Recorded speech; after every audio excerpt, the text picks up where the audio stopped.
கண்டிப்பா போறேன். அண்ணா அண்ணால பத்தி பார்க்கும்போது, அண்ணாள் அழுறது மட்டும் தான் நமக்கு எல்லாம் தெரியும். அண்ணாள் அழுதாங்க, சாமுவேல் பிறந்தாங்க. அதுக்கு முன்னாடி எல்லாருமே ஆ எல்லா பீப்பிளும் ஆ அண்ணால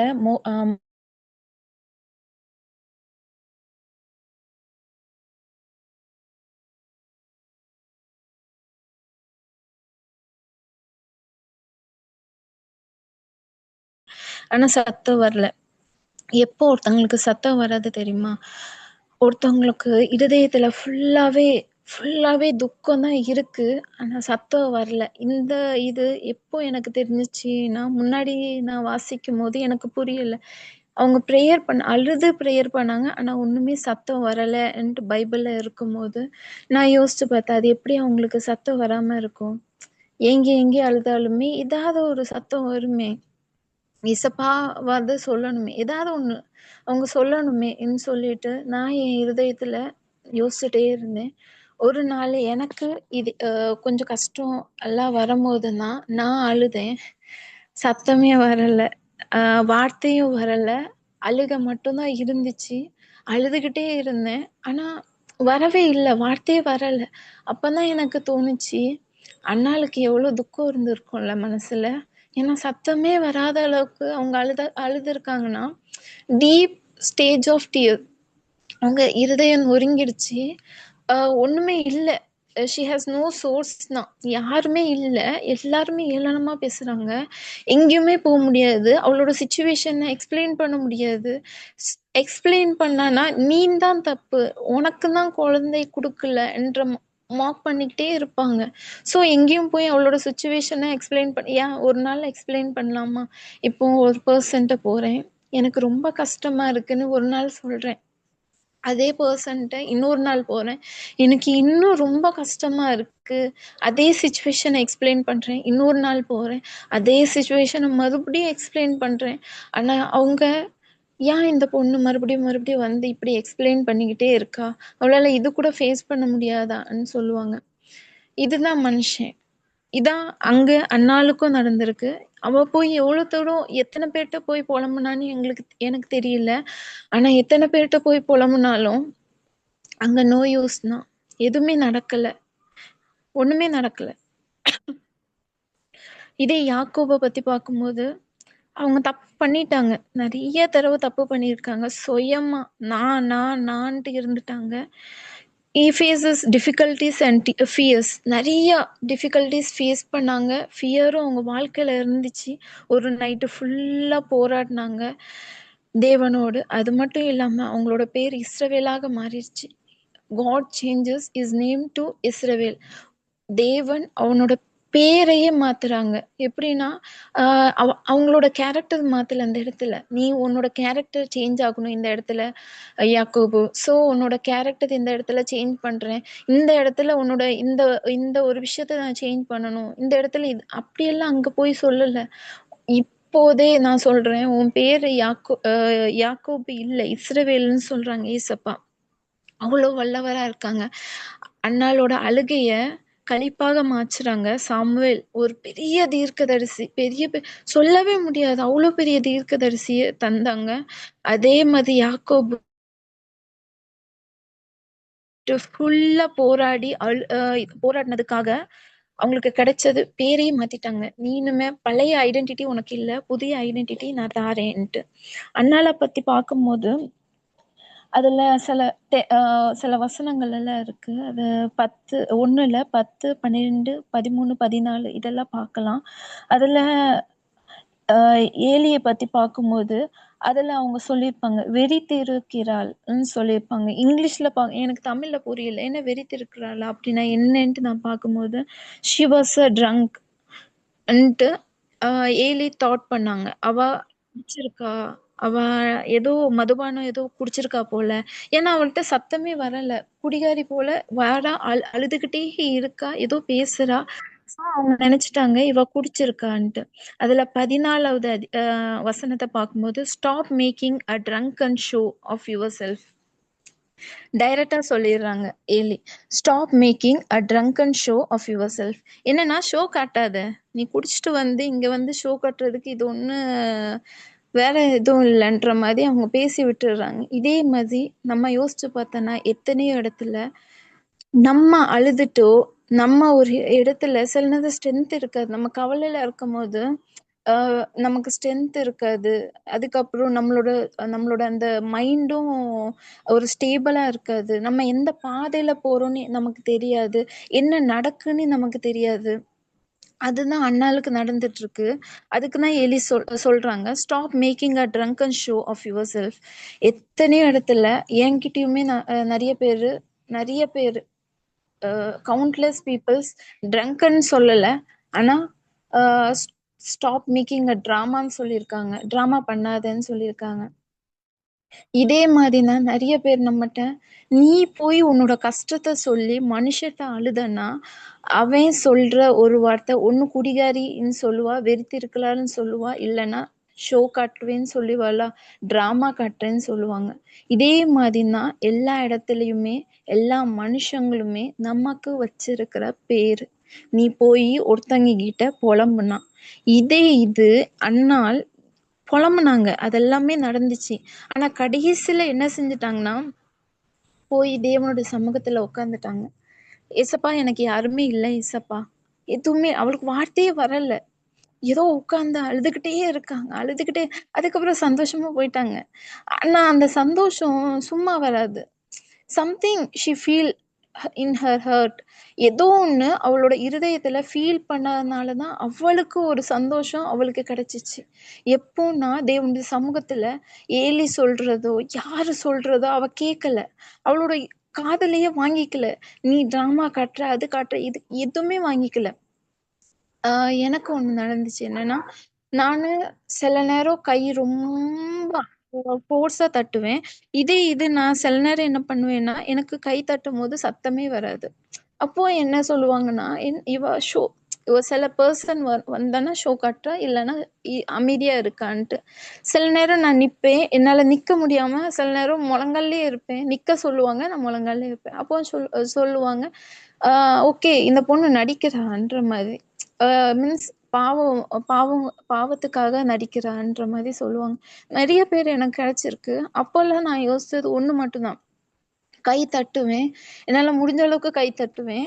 அ அப்போ நான் ஏசப்பாட்ட கேட்டது ஒண்ணு மட்டும் தான். ஏன்னா எனக்கு அ 3 ஸ்டாண்டர்ட்ல எனக்கு அ தே 3 ஸ்டாண்டர்ட்ல ஆப்ரேஷன் ஆச்சு. அந்த டைம்ல ஏசப்பாட்ட நான் கேட்டது எனக்கு 5 வேற எதுவுமே எனக்கு தெரியாது. டாக்டர்ட்ட போய் நான் கேட்டது 5 fingers in leg and in hand அது மட்டும் தான் கேட்டேன். எனக்கு 5 விரல் கையிலயும் வேணும், எனக்கு கால்லயும் வேணும். அதுக்கு மேல எனக்கு ஒரு வார்த்தை அவங்க கிட்ட பேச முடியல. ஏன்னா தமிழ் அந்த நேரம் தெரியாதா? அவங்க என்ன பேசுறாங்கன்னு எனக்கு புரியல.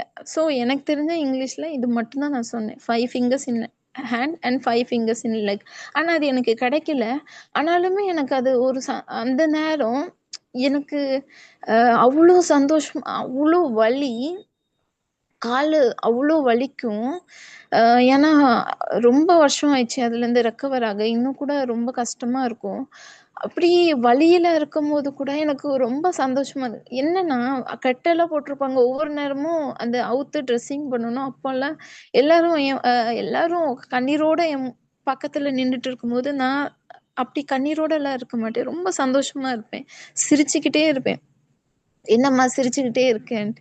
அவங்க சொல்லுவாங்க, "இல்ல 5 ஃபிங்கர்ஸ் எனக்கு கிடைக்க போது. ஹேண்ட்லயும், லெக்லயும். அது மட்டும் தான் திருப்பி திருப்பி சொல்லிக்கிட்டே இருப்பேன்." ஏன்னா, இத திருப்பி திருப்பி சொன்னதுனால என்னமோ, நான் கைய என்னால தட்ட முடியாதுன்னாலும், அப்பா எனக்கு பலன் இருக்கிற வரைக்கும் நான் தட்டுவேன். என் கை உடைஞ்சு போகுற அளவுக்கு நான் தட்டுவேன். சில நேரம் கை தூக்க கூட முடியாது. அப்போ என்னைய மன்னிச்சிருங்கன்னு மட்டும் ஏசப்பாட்ட சொல்லியிருக்கேன். முழங்கால் போடுவேன். பட் அதுல ஸ்டீல் சம்திங் இருக்கறனால, அதுவுமே எனக்கு கஷ்டமா இருக்கும். உடனே நான் என்ன செஞ்சுருவேன், நிக்க முடியாது உட்காந்துருவேன். சில பேரெல்லாம் நெறைய இடத்துல, "என்ன போய் போய் உட்காந்துக்கிட்டே இருக்க. என்ன பாட்டியா நீனுன்னு?" சொல்லி திட்டுவாங்க. அப்போ எனக்கு வாய் வந்துகிட்டே இருக்கும். உங்கள மாரி எனக்கு கை, கால் குடுக்கலன்னு சொல்லிட்டு. நெறைய பேர்ட்ட நான் சொல்லிட்டேன். நெறைய பேர்ட்ட சொல்ல முடியாம ஏங்கிக்கிட்டே இருப்பேன் மனசுக்குள்ள. இத கூட புரிஞ்சுக்க முடியாத மனுஷங்களா இருக்காங்களேன்ட்டு. சில நேரம் காசு வாங்குறதுலயா இருக்கட்டும், நம்மள ரைட் ஹேண்ட்ல குடுக்கணும். நம்மளோட கல்ச்சர் அதான். ரைட் ஹேண்ட்ல குடுக்கணும், ரைட் ஹேண்ட்ல வாங்கிக்கணும். பட் நான் என்ன செஞ்சுருவேன்னா, லெஃப்ட் ஹேண்ட்ல குடுப்பேன், லெஃப்ட் ஹேண்ட்ல வாங்குவேன். ஸோ அதுமே இப்படி வாங்குனேன்னா எங்க காசு தங்க போகுதுன்னு சொல்லி அதுலயுமே மாக் பண்ணுவாங்க. ஸோ அதையும் நான் காதுல வாங்கிக்க மாட்டேன். சில சமைக்கிறதா இருக்கட்டும், நான் வீட்ல ஏதாவது சமைக்க போறேன்னா, திடீர்னு பார்த்தேன்னா எனக்கு ரைட் ஹேண்ட்ல எல்லா வேலையுமே செய்யவே முடியாது. சுத்தமா செய்ய முடியாது. ஸோ நான் என்ன பண்ணிருவேன்னா, லெஃப்ட் ஹேண்ட் யூஸ் பண்ணிருவேன். ஸோ லெஃப்ட் ஹேண்ட் யூஸ் பண்ணோனே எல்லாரும் வந்து, "ஸோ இவ ஆரம்பிச்சுட்டால, நீ இப்படி பண்ணனா யாருக்குமே சாப்பிடவே தோணாதுன்னு" சொல்லிருவாங்க. ஸோ அந்த நேரம் அப்படியே கண்ணீர் நிக்கும். ஆனா வெளிய சொல்ல முடியாது. இதுக்கு தான் நான் சமைக்கவே மாட்டேன்னு சொல்லிட்டு இருக்கேன்னு சொல்லிட்டு நான் பாட்டுக்கு மனசுல நெனச்சுட்டு நான் பாட்டுக்கு வந்துருவேன். ஆனா ஒண்ணு மட்டும் தான் தோணும். இவ்ளோ இது வந்த பிறகு ஒரு நாள் நான் உட்கார்ந்து அழும்போது எனக்கு சத்தமே வரல. சுத்தமா சத்தம் வரல. அழுதுகிட்டே இருக்கேன். சத்தமே வரல. அழுதுகிட்டே இருக்கேன். எங்கன்னா, ஒரு பஸ் ஸ்டாண்ட்ல உட்கார்ந்து சத்தமே வரல. அதுக்கப்புறம் ஒரு சர்ச்சுக்கு போனேன். அது என்ன சர்ச்சுன்னே எனக்கு தெரியல. அங்கேயும் போய் உட்கார்ந்து அழுதுகிட்டு இருந்தேன். சத்தமே வரல. அப்பதான் தோணுச்சு, ஓகே அண்ணாள் இதெல்லாம் ஃபேஸ் பண்ணியிருக்காங்க போல. ஏன்னா நெறைய பேர்ட்ட போயி என்னோட வலிய எக்ஸ்ப்ளைன் பண்ண தோணுச்சு. எனக்கு இந்த வலின்னு தான். அப்போ அவங்க என்ன சொன்னாங்கன்னா, "ஃபியூச்சர்ல நீ கஷ்டப்பட போற. அதனால இப்பவுமே கஷ்டப்பட்டு பிராக்டிஸ் எடுத்துக்கோன்னாங்க." இதுதானே அண்ணாளுக்கும் சொல்லியிருப்பாங்க. கடைசி காலத்துல உன்னைய பாத்துக்கிறதுக்கு எவன் இருக்க போறான்? அதனால இப்பவுமே நீ என்ன செஞ்சுக்கோ, எவ்வளோ அது வேணுமோ அழுதுக்கோன்ற மாரி தானே சொல்லியிருப்பாங்கன்ற மாரி தான் எனக்கு தோணுச்சு. ஒவ்வொரு இதையும் ஃபேஸ் பண்ணிட்டே வரும்போது, என் மனசுல ஒவ்வொரு ஒவ்வொரு இதுலயும் ஸ்ட்ரகல்லயும் ஒண்ணு மட்டும் தான் தோணுச்சு. அவர் அவர் அவர விட்டு நான் விலகணும்னு நெனச்சாலுமே, அவர் என்ன விட்டு விலகல. அது மட்டும் தான் எனக்கு தோணுச்சு. அது மட்டும் தான் அவர் செஞ்சாங்க என் வாழ்க்கையில. சில நேரம் அன்னாள் பார்த்தேன்னா, அன்னாள் வச்சு என்ன படிக்கலான்ட்டு பார்த்தேன்னா, ட்ரஸ்ட் காட். நம்பிக்கை வை. அவர் மேல நம்பிக்கை வை. ப்ராமிஸ் குடுத்துருக்காருல்ல. அவர் குடுத்த குடுத்த ப்ராமிஸ அவர் நிறைவேத்துவாரு. ஏன்னா, நான் ஒரு விஷயத்துல ரொம்ப ஆசைப்படுவேன். என்னன்னா, நான் ஒருத்தங்களுக்கு ஒரு ப்ராமிஸ் பண்ணிட்டேன். ஏன்னா, அதிகமா நான் ப்ராமிஸ் பண்ண அ மே முன்னாடி வரமாட்டேன். ஸோ, ப்ராமிஸ்ன்னு ஒண்ணு பண்ணிட்டேன்னா, அது எக்ஸ்ட்ரீம் ஸ்டேஜ் என்னால முடியாதுன்ற ஒரு ஸ்டேஜுக்கு போய் நான் அவங்களுக்காக செய்யணும்னு பார்ப்பேன். ஸோ, அதெல்லாம் காடும் நானே சும்மா அற்பமா மண்ணுக்கு போற நானே யோசிக்கும்போது, ஆனா தேவன் சதாகாலம் ஜீவனுள்ள தேவனா இருக்காங்க. அவங்க அத தானே யோசிப்பாங்க. ஒரு ப்ராமிஸ்ன்னு இவளுக்கு குடுத்துட்டேன்றத அவர் கண்டிப்பா நிறைவேத்துகிற தேவனா தான் இருப்பாங்க. அத அவங்க ட்ரஸ்ட் பண்ணாங்க. ட்ரஸ்ட் பண்ணது மட்டும் இல்லாம பேஷண்ட்டா வெயிட் பண்ணாங்க. பேஷன்ஸியோட வெயிட் பண்ணாங்க. சில இடத்துல நமக்கு பேஷன்ஸே இல்லங்க. ஏன்னா நான் சொன்னேன்ல, பேஷன்ஸே இல்ல. சில பேர் வார்த்தைய விடும்போது நம்மளால கண்ட்ரோல் பண்ண முடியல நம்மளோட நாவ. நம்மளே அறியாம நெறைய வார்த்தைய விட்டுர்றோம். பேஷன்ஸே இல்ல. இப்போ யாக்கோபு விஷயத்திலயும் பார்க்கும்போது, அவங்களும் ஆ அவங்களோட பிளெஸ்ஸிங்ஸும் அவங்களோட ஏசாவோட பிளெஸ்ஸிங்ஸும் அவங்க எடுத்துக்கிட்டாங்க. பர்த் ரைட்டும் அவங்க எடுத்துக்கிட்டாங்க. 2யுமே சுயநலமா எடுத்துக்கிட்டாங்க. நான் இப்போ யோசிச்சு பார்த்தேன். ஆனா இதுக்கெல்லாம் 2 மடங்கு அவங்க அனுபவிச்சுட்டாங்க வாழ்க்கையில. ஆனாலுமே யோசிச்சு பார்த்தா, இவங்களெல்லாம் மன்னிக்கவே கூடாது.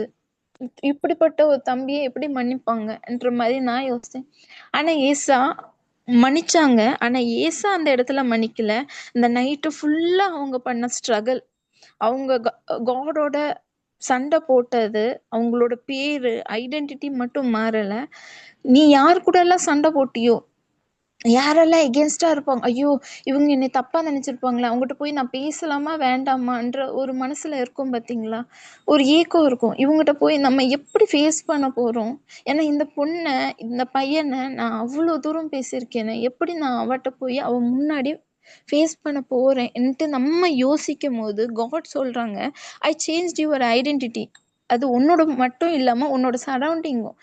நீ யாரெல்லாம் உனக்கு எகென்ஸ்ட்டா இருக்காங்களோ, அவங்கள எல்லாமே உனக்கு க்ளோஸா மாத்திட்டேன்றாங்க. யாரெல்லாம் உனக்காக உன் வாழ்க்கைய அழிச்சே தீருவேன்னு நெனச்சிட்டு இருக்காங்களோ, அந்த இடத்துல தேவன் கிரியை செஞ்சு, அத சுற்றிலுமாக அந்த ஒரு நடந்ததுக்கான ஒரு இது கூட இல்லாத அளவுக்கு மாத்திட்டாங்க.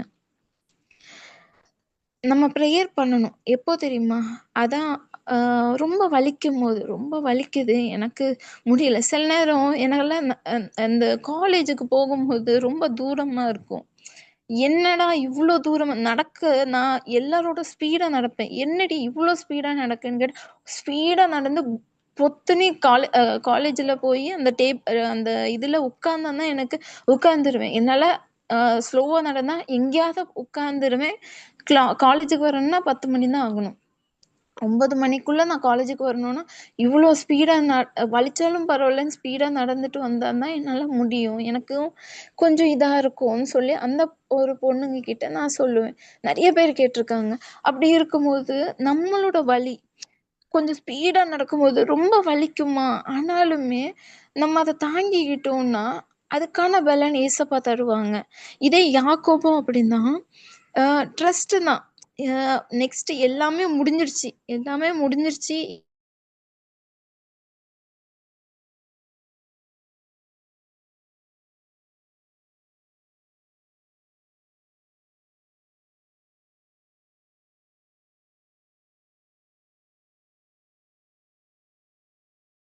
ஒரு வசனம் இருக்கு தெரியுமா? மத்தேயு 19:26 with God all things are possible. இந்த வசனத்த நான் சொல்லாத நாளே கிடையாது. நான் ரட்சிக்கப்பட்ட புதுசுல என் வாயில வர்ற ஒவ்வொரு வார்த்தையும் with God all things are possible. இது மட்டும் தான் நான் சொல்லிக்கிட்டே இருப்பேன். ஏசப்பால மட்டும் தான் எல்லாமே சாத்தியம். ஏன்னா நான் முன்னாடி மனுஷன நம்பவே மாட்டேன். மனுஷன்ட்ட இருந்து ஒரு ஹெல்ப்புமே எனக்கு கிடைக்கும்ன்ட்டு எதிர்பார்க்கவே மாட்டேன். ஏன்னா ரொம்ப ஆட்டிட்யூடு. அந்த கர்நாடகால இருந்ததுனால ரொம்ப ஆட்டிட்யூடு, ஆரோகன்ட்டு என்ன வேணா சொல்லிக்கலாம். அவ்ளோ விஷயம். ரொம்ப ஏமலாம் வச்சிருந்தேன். ஆ எ அந்த எய்மெல்லாம் இப்போ நெனச்சாலுமே எனக்கு சிரிப்பா இருக்கு. பச்சை குத்தணும். அது எய்ம் இருந்துச்சு. அதுக்கு பிறகு இந்த நெறைய எய்மெல்லாம் இருந்துச்சு. ட்ரிங்க் பண்ணணும்னு எய்ம் இருந்துச்சு. என்னடா இதெல்லாம் ஒரு எய்மான்னு கேட்டானா, அது ஒரு எய்ம் தான். ஏன்னா சர்ச்சுல இருக்கிறவங்கலாம் சர்ச் முடிஞ்ச உடனே போய் ட்ரிங்க் பண்ணுவாங்க. கர்நாடகால. ஸோ நான் என்னோட எய்ம் என்னன்னா, ஒரு இந்த ஏஜுக்கு அப்புறம் தான் ட்ரிங்க் பண்ணுவேன். நான் 18 வயசு ஆகும்போது போய் ட்ரிங்க் பண்ணுவேன்ட்டு நான் பாட்டுக்கு அவ்ளோ ஆசையா இருந்தேன். அதே மாதிரி பச்சை குத்துறதுக்கும் எல்லாமே பேட்டர்ன் எல்லாம் எடுத்து உட்கார்ந்துட்டு இருந்தேன். தலைகீழா ஏசப்பா மாத்திட்டாங்க. என்னைய அப்படியே தமிழ்நாடு கூட்டிட்டு வந்துட்டாங்க. அவர் மட்டும் கூட்டிட்டு வரலன்னா, இந்நேரத்துக்கு நான் கர்நாடகால எப்படி இருந்திருப்பேன்றது கூட எனக்கு தெரியல. ரொம்ப மோசம். ரொம்ப மோசமான நிலைமையில இருந்திருப்பேன். இன்னொன்னு அன்னாள பத்தி பார்க்கும்போது, அவளோட ஜெபத்த அவங்க எப்படி விடலையோ, அதே மாதிரி நம்மளோட ஜெபத்த விட்டுறக்கூடாது. ஏன்னா, என்னோட காலேஜ் டைம்லயும் ஒவ்வொரு ஏன்னா நான் ஃபெயில் ஆயிட்டே இருந்தேன். நான் ஃபெயில் ஆனதுக்கான காரணம் கூட தெரியாத அளவுக்கு ஃபெயில் ஆனேன். அவ்ளோ சப்ஜெக்ட் எனக்கு நான் 2ண்ட் இயர் 3rd இயர் வரும்போது எனக்கு மொத்தமா 18 சப்ஜெக்ட் அரியர். 18 சப்ஜெக்ட் அரியர இம்பாசிபிள். ஏன்னா 2 5க்குள்ள இருந்தாலே எடுக்கிறது கஷ்டம். ஸோ, இதெல்லாம் யாருமே நம்பல. அதுவரைக்கும் கொஞ்சம் நம்புனாங்க. அதுக்கு பிறகு 3rd இயர் வரைக்கும் கன்டின்யூ ஆனோனே, யாருமே நம்பல. நானும் ஒவ்வொரு செமஸ்டர்லயும் ரிசல்ட் வந்துச்சுன்னா, அவ்ளோ அழுவேன். அழுதுகிட்டே இருப்பேன். "ஏன் ஏசப்பா, ஒரு தடவாவது என்னைய பாஸ் ஆக்கி காட்ட மாட்டீங்களாப்பான்ட்டு." அதே மாரி நான் அழுதுகிட்டே இருந்தேன். அழுதுகிட்டே இருந்தேன். மறுபடியும் அழுதேன். ஆனா, ஃபைனல் செமஸ்டர் முடியும்போது கூட எனக்கு நம்பிக்கையே இல்ல. எங்க அம்மாட்ட சொன்னேன். ரீவேல்யூஷன் போடலாமான்ட்டு. எவ்ளோ பெரிய விசுவாசம் பார்த்தீங்களா எனக்கு? ரீவேல்யூஷன் போடலாமா? ஏன்னா விசுவாசமே கிடையாது எனக்கு. எது நான் ஏசப்பா என்கிட்ட மறுபடியும் பேசுற ஒரு விஷயமே அந்த விசுவாசத்த வச்சு தான். ஆனா அந்த விசுவாசம் எனக்கு சுற்றலுமா கிடையாதா, நான் மறுபடியும் போய் நிப்பேன். அப்பா சொல்லுங்க. இப்போ அம்மாட்ட சொல்லிட்டேன். ரீவேல்யூஷன் போடுவோன்னு. அம்மாவும் ஓகே சொல்லிட்டாங்க. ஸோ நம்ம ரீவேல்யூஷன் போட்டுடலான்ட்டு. திடீர்னு ஏன்னா ரிசல்ட் வந்த உடனே எனக்கு உடனே வந்துரும். உடனே பார்த்துருவேன்.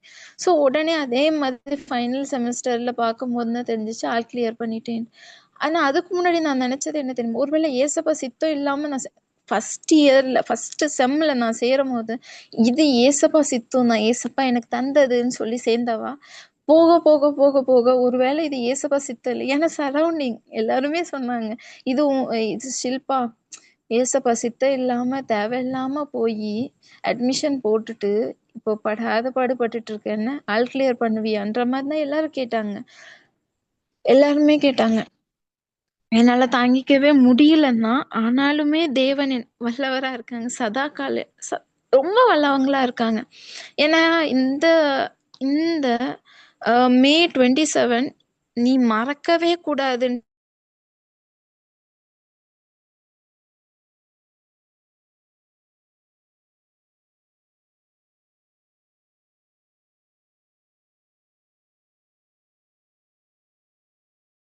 நீ அந்த இது ரூத் சொல்லியிருப்பாங்க.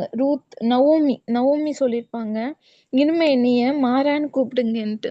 ஆனா அவளுக்கு தெரியல. மதுரமான தண்ணீரை மாற்றுகிற தேவனா இருக்காங்க. மாறவன் தண்ணி கசப்பா தான் இருக்கு. ஆனா அதுவே மதுரமா மாத்திக்கிற தேவன் தான் நம்ம தேவன்ட்டு நவோமிக்கு தெரியல. இதே மாதிரி தான் எனக்கு தெரியல. அதுக்கு முன்னாடி வரைக்கும் வாழ்க்கை அழிஞ்சிருச்சுன்னு நினைச்ச இடத்துல என் தேவன் சொன்னாங்க, உன் வாழ்க்கைய மதுரமா மாற்றுகிற தேவன். எந்த இடத்துல ஒருத்தங்க உனக்கு டேட் ஃபிக்ஸ் பண்றாங்களோ நீ அழிப்பேன்ட்டு, அந்த இடத்துல நான் ஒரு டேட் ஃபிக்ஸ் பண்ணுவேன் உன்னைய மேன்மைப்படுத்துறதுக்குன்ட்டு. எனக்கு அவ்வளோ சந்தோஷமா இருந்துச்சு. அந்த டேய என்னால மறக்கவே முடியாது. மத்தவங்களுக்கு மறக்க முடியுமோ இல்லையோ, எனக்கு மறக்கவே முடியாது. ஏசப்பாட்ட கேட்டுட்டே இருந்தேன். யாரெல்லாம் ஏன்னா எனக்கு கான்வொகேஷன் குடுத்தனால தான், எனக்கு குடுக்க மாட்டேன்னு சொன்ன இடத்துல, எல்லாருக்குமே 3 வருஷம் கழிச்சு குடுக்குற கான்வொகேஷன் எனக்கு ஒரே வருஷத்துல குடுத்தாங்க.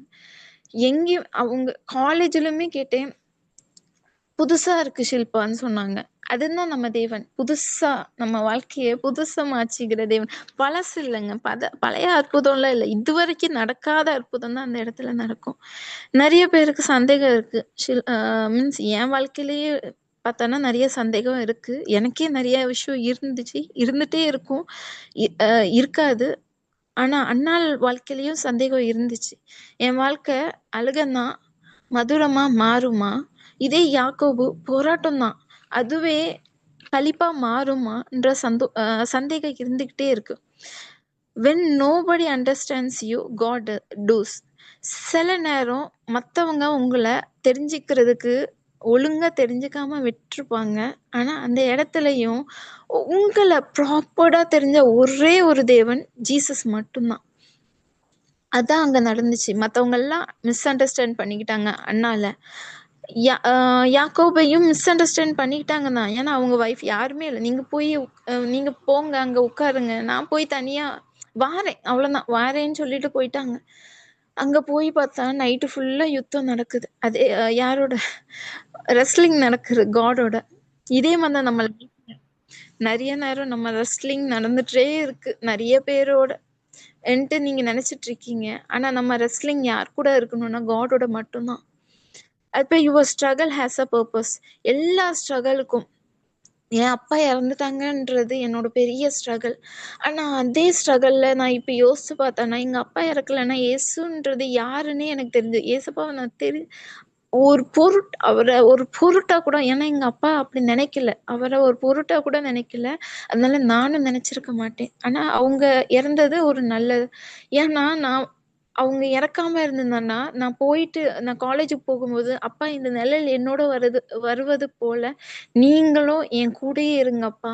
அந்த நிழல காணோம்னு தேடும்போது, நான் உனக்குள்ள இருக்கேன்னு ஏசப்பா பேசியிருக்க மாட்டாங்க என் கூட. Prayer can change what people say. சில நேரம் மனுஷன் 1000 பேசலாம். ஆனா ஒரு பிரேயரு எல்லாவற்றையும் மாற்றுறதுக்கு வல்லவரா இருக்காங்க. எத வேணா மாற்ற முடியாதுன்னு நினைக்கிற நேரத்துல மாற்றுகிற தேவனா அவர் இருக்காங்க. God changes names and stories.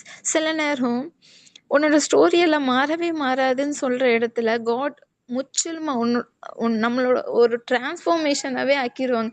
இவ்வளவு இந்த பொண்ணு தானா ஒரு 3 வருஷம் முன்னாடி, இல்ல 1 வருஷம் முன்னாடி, இல்ல 1 மாசம் முன்னாடி இவள பார்த்தேனே, இப்ப என்ன வித்தியாசமா இருக்கான்ற மாரி தான் இருக்கும். சில நேரம் don't quit in the middle. நான் சொன்னேன்ல, ஒருவேளை இது இயேசப்பா தரிசனம் காடோட வில் தானா, அந்த காலேஜ நான் கன்டின்யூ பண்ணலாமான்னு சொல்லும்போது, God told me to continue. இன்னொன்னு என்னன்னா, நான் டிஸ்கன்டின்யூ பண்ணலான்னு சொல்லும்போது, அதுக்கு கூட தைரியம் இல்லாத அளவுக்கு ஏசப்பா செஞ்சாங்க. அந்த தைரியம் இல்லாததுனால தான் நான் இப்போ ஏசப்பாக்கு நன்றி சொல்றேன். டிகிரி முடிச்சுட்டேன்றதுக்காக. அதே மாரி தான் நமக்கு. சில இடத்துல குயிட் பண்ணான்னா, அந்த இடத்துல பெரிய ஒரு ஒரு நல்ல ஒரு மேன்மைய நம்ம இழந்துருவோம். அதுக்கு பிறகு ஃப்ரம் டியர்ஸ் டூ டெஸ்டிமனி இதான் நான் சொல்ல வந்தேன். ஒரு வுமன் அன்னாள்ன்ற ஒருத்தங்க டெம்பிள்ல அழுதுட்டு இருக்காங்க. ஒரு மேன் ஜாக்கோப்ன்றவங்க ரெஸ்லிங் பண்ணிட்டு இருக்காங்க நைட் ஃபுல்லா. 2 பேருமே புரோக்கன் தான். 2 பேருமே இருதயத்துல மட்டும் இல்லாம, முடிஞ்சுதுன்னு நெனைக்கிறவங்க தான். ஆனா அந்த இடத்துல வென் தே மெட் காட் ஜீசஸ மெட் பண்ணும்போது எல்லாமே மாறிடுச்சு. எல்லா சிச்சுவேஷனும் மாறிடுச்சு. அன்னாளுக்கு சாமுவேல் கிடைச்சாங்க. யாக்கோபுக்கு புது பே ஒரு புது பேர் கிடைச்சிச்சு. புது ஐடென்டிட்டி கிடைச்சிச்சு. அத நமக்கு காட் குடுக்க போறாங்க. புது பேரு, புது பிளெஸ்ஸிங், புதிய ஐடென்டிட்டி. இது நடக்காதுன்ற இடத்துல நடக்கும். நமக்கு அவர் ஆறுதல் சொல்லப் போறாங்க. மனுஷனோட ஆறுதல் எப்பவுமே நான் அனுபவிச்ச வரைக்கும் ரொம்ப அந்த மாறா மாரி தான் இருக்கு. ரொம்ப கசப்பா இருக்கு. இதே ஏசப்பாவோட அட்வைஸோ, ஏசப்பாவோட பிரசன்ஸோ ரொம்ப மதுரமா இருக்கு. அது மட்டும் நமக்கு போதும். Thank you.